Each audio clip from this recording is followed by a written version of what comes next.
I went through the entire game exclusively using mediocre units. Let's talk about the performance during the run. Eirika saw a lot of use at the start of the game out of necessity, but fell off due to her low strength and inability to promote. She became fairly powerful as soon as she promoted, since her personal weapon had enough beef to let her pretty much one-round anything she can double, making her consistent and reliable for the last leg of the game. While my Eirika was below average in strength, her lucky defense gains let her brawl with the final boss to much delight. I imagined using Gilliam would be a struggle born out of necessity, but he got very speed blessed in the early levels, and his promotion to Great Knight made him feel great to use. Due to his hefty bulk and availability, Gilliam ended up seeing more combat than any other unit besides Ross. Oddly enough, Gilliam ended up being severely RNG screwed out of his usual high defense, but he was more than bulky enough to use, and I vastly preferred having a more fragile Gilliam who was instead ahead in both strength and speed. I wouldn't be excited to use Gilliam in a regular playthrough, but I couldn't have made it through this run without him. Ross was easily the star of this playthrough. His insane offensive might on top of his dodge tanking made him not only my most powerful weapon, but a juggernaut that simply stopped taking hits by the late game.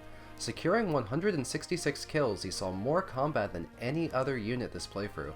My Ross was a bit atypical. He was several points above his average speed stat during the mid game, and he stayed comfortably ahead thanks to the use of a speed wing. Ross is quite possibly the most viable of the characters I allowed for this challenge. His training process early on is a bit annoying, and I still think Garcia works just fine for less effort, but this playthrough did improve my opinion of Ross. I had no idea how useful his enormously high luck stat would be for amping up his avoid and helping edge up his hit rates. I need to keep in mind that I got speed blessed by the whims of the RNG, but Ross is fun and powerful to use on top of being much easier to train than many of the units I tried to use this playthrough. I'm blown away by how powerful Neimi became, given that she starts as an archer of terrible base stats. She got lucky level ups early on, which really helped front load some power and get enough momentum to get to the point where she could one-round enemies. While I would never recommend using Colm in any sort of serious context, using Colm regardless really enabled Neimi to succeed, since they have by far the easiest A support to gain in the game, on top of having a top tier affinity combination. Neimi's promotion into a ranger was huge. The big promotional gains, high movement range, and backup sword did wonders to patch up her flaws, and training her so obsessively all game really let her strong growth rates kick in the long run, turning her into one of the best units I had by the end of the game. I still think she's a bad unit, mind you. Training a unit this much has an opportunity cost, and she requires an incredible amount of effort to bloom, while being mostly restricted to player phase combat for much of it. I think that effort is better spent on units with a stronger start and less flaws. However, I think she might be a hair better than I previously gave her credit for. For example, even if we ditched Colm, you could support her with Garcia if you're willing to mash and turn a bit, and the fire-fire support affinity pair is really good. And while I loathe to utter the words dodge tank when talking about bad units with poor defense, I do have to admit that her high speed and luck growths made her more or less invincible on a forest tile by the end of the game. I'm pretty sure I could have hit triple digit avoid on a forest with the Nidhogg equipped if Colm was nearby. Colm is a bad unit who further disappointed me by ending up a few points below his average in strength, speed, and defense. Yet, somehow, despite lacking a strength stat or the sword rank to use the S-rank sword, I kept finding use cases for him again and again throughout the whole game.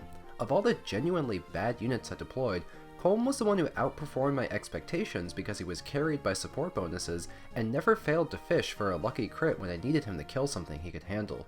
It's kind of a meme, but while the Assassin Silencer skill never made a difference in whether he landed a kill or not, it actually got him some extra experience. There's a 1.8 times multiplier for Silencer kills for some reason. There's the obscure trivia for the day. Natasha was exactly what I expected. A staff bot mostly incapable of doing much in combat besides a bit of chip damage. While she was absolutely essential for the run's success as my only healer for many chapters, my effort to train her light magic rank and get her some combat ended up being mostly meaningless, and I didn't rely on Bishop Slayer for anything after chapter 12. Her low con is the real killer, since light magic is incredibly heavy, so the higher might light tomes aren't even good on her. I think I'm comfortable calling her a low tier. There's plenty of good characters who can use staves such as Mulder, Sala, and a promoted Artur. Staves aren't rare enough that I can give her high marks just for joining reasonably early, given how much worse she is compared to Mulder. You know that meme of the crying guy from Ascon? That's me whenever I said that using Amelia was funny. I put an incredible amount of effort into getting Amelia caught up and ready for combat, and her continual inability to ever gain strength made her a liability that I kept on training mostly as a joke. I don't want to give her much credit for her high defense stat, since I had other units who could charge in without a care for their own survivability, but those units actually had the ability to deal damage in return. Her strong defense was mostly useful for training Amelia further, an endless cycle where experience points went to die. Every single level she gained as a general was like Sisyphus watching the boulder roll downhill and having to start over with nothing to show for it. It's no secret that my Amelia was heavily RNG screwed on her strength and speed, but even the average Amelia isn't really worth the effort in my book.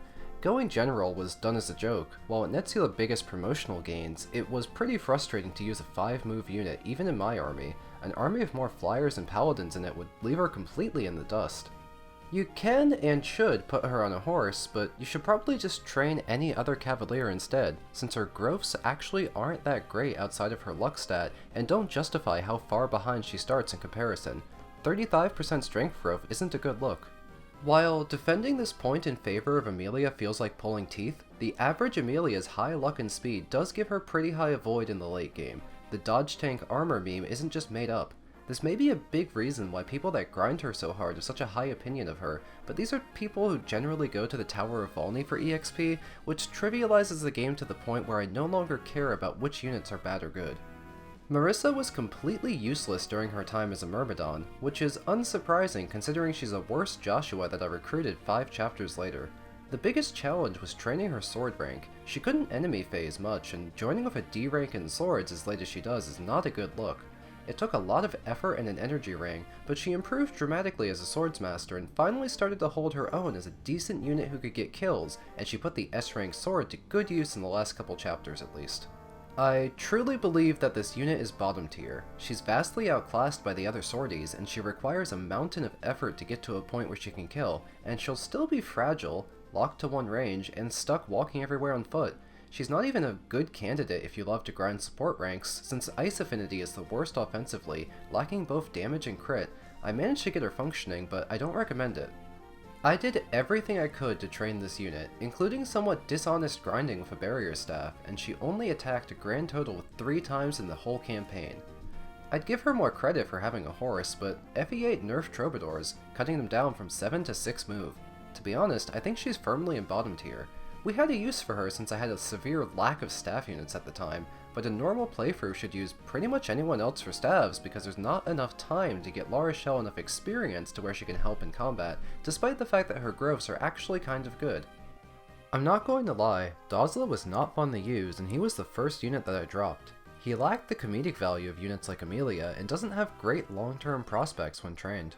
His speed is terrible and his hit rates are kind of bad. I threw a secret book at him but I wasn't impressed. You could force Dazzler to work if you invest in him, but there's only one Garm and you should really give it to someone else with better stats.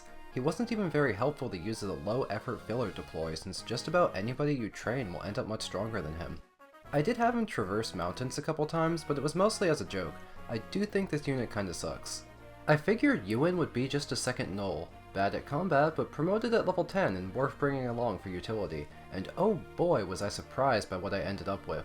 While I did have to go through a fairly ridiculous process in chapters 12 and 14 to get him enough experience to start killing on his own, he really took off in the end and was my only real offensive mage for the whole run, on top of summoning phantoms. I just wish I had a longer period of time to use him at his peak since his magic gains were pretty backloaded.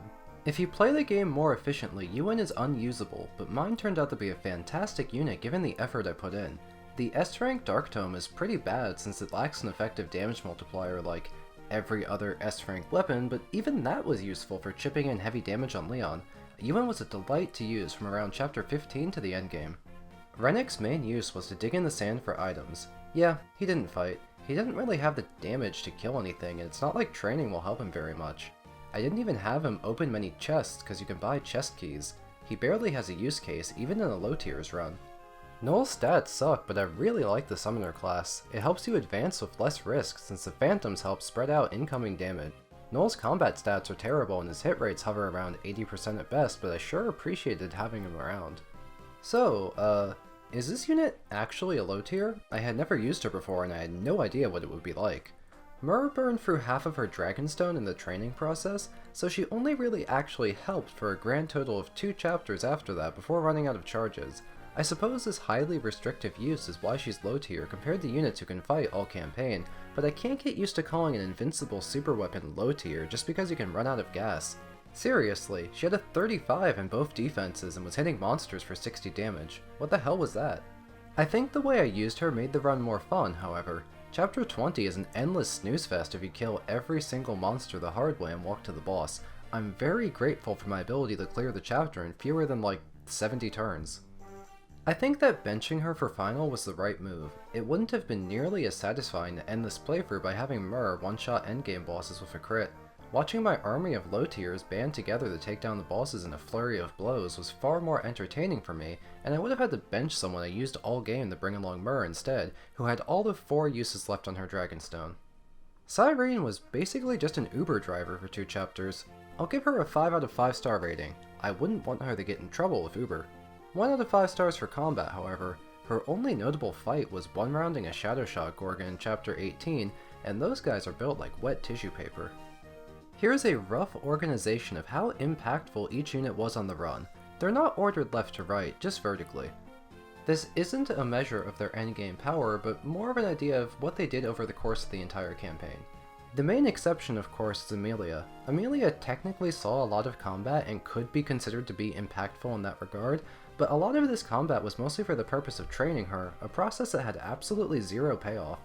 While there were enemies she could fight, she kind of felt like I was carrying around a burden the entire time, which wasn't true of anyone rated above her.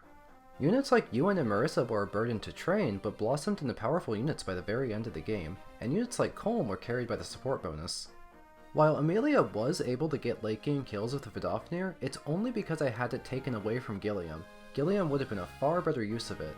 So the act of giving it to Amelia and using her kind of held me back. This is not true of other units like Neimi and Marissa that had uncontested access to their S-rank weapons, because no one else had a high enough weapon rank to actually contest the use of the item. Anyway, I had a lot of fun doing this challenge, but that's about all of the rambling I have left in me. I might do this for another game, but I'm not sure yet. I'll keep you posted. And as always, thank you for watching.